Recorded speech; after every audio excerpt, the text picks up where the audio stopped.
There are two ways of looking at anything or doing anything.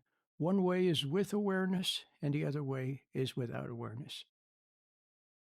If you do things from peer pressure because of some selfish advantage, out of cowardice, if you do things out of anger or say things out of anger, or you relate to someone as a user to take advantage of them in some way, then God is replaced in your heart with something else.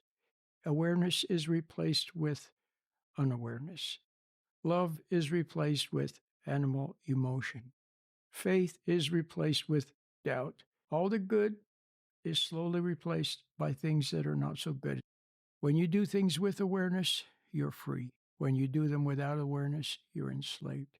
So the secret is to refine awareness. And then you can look at everything you do and then restore a right relationship with everything.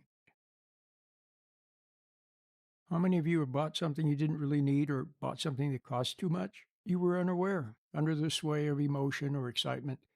Maybe you bought a new car and it looked really pretty, but then after you bought it, you found out you had to make a lot of repairs. Next time you're going to buy something because you're all excited about it, wait until you've recovered your senses. Wait until reason returns. There's a big difference between buying something because it's sensible and buying it out of excitement.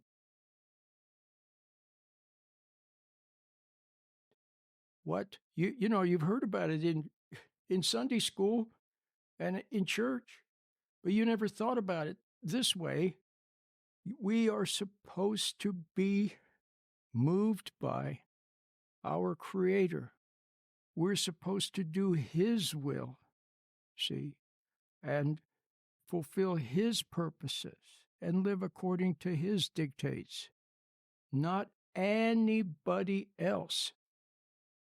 Fortunately, we have intuition, which is also called conscience. Remember, Paul talked about conscience, where he said that God writes His laws into our heart.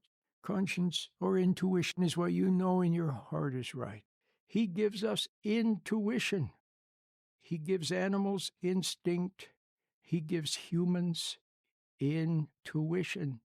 You know in your heart, like little kids have a sense of justice. A little kid can see when something's unfair.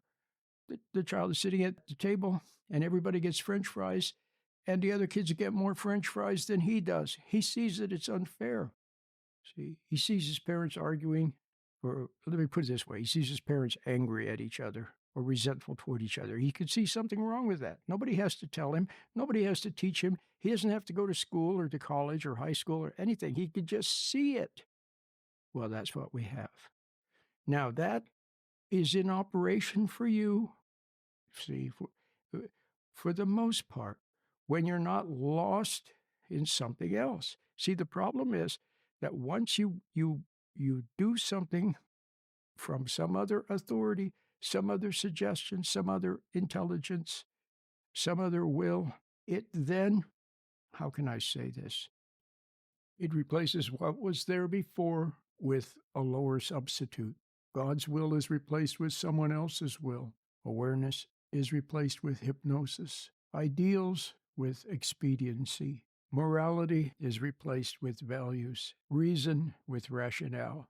And when the balance tips toward people who have sold out and given in and compromised and lost their identity and lost their freedom, then culture replaces civilization and holidays take the place of holy days. You all know biofeedback for calming down and de-stressing. Well, that is what Roland's Sitting Quietly exercise is. Why not check it out? Just go to sheddingshackles.com and look for Sitting Quietly. Dad, any concluding thoughts about today's topic? Yeah, I just want to emphasize how important awareness is. Okay. And you can have it instantly, and that is your power. That is where your power to hold back the tide of negativity, that's where it is. It's not your power, it's God's power, but it comes through awareness. Okay. You have to be aware to make contact with your Creator. Now, I also want to mention the little hand-warming exercise. Sure. It's just a simple biofeedback technique, but it'll get you started. That's a good way to get started. Yeah. And then you might, with time, if you like, you can graduate to the regular meditation exercise. But just for starters, to get you calmed down and get you out of the negativity, all those negative thoughts and worries and doubts and fears, it's a real good start. That makes sense.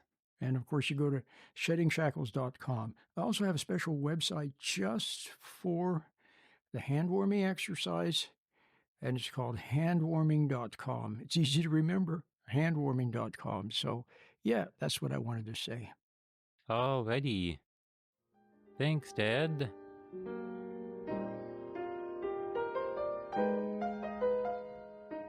Until next time, Lord willing, and the creek don't rise. I'll see you then. Bye-bye.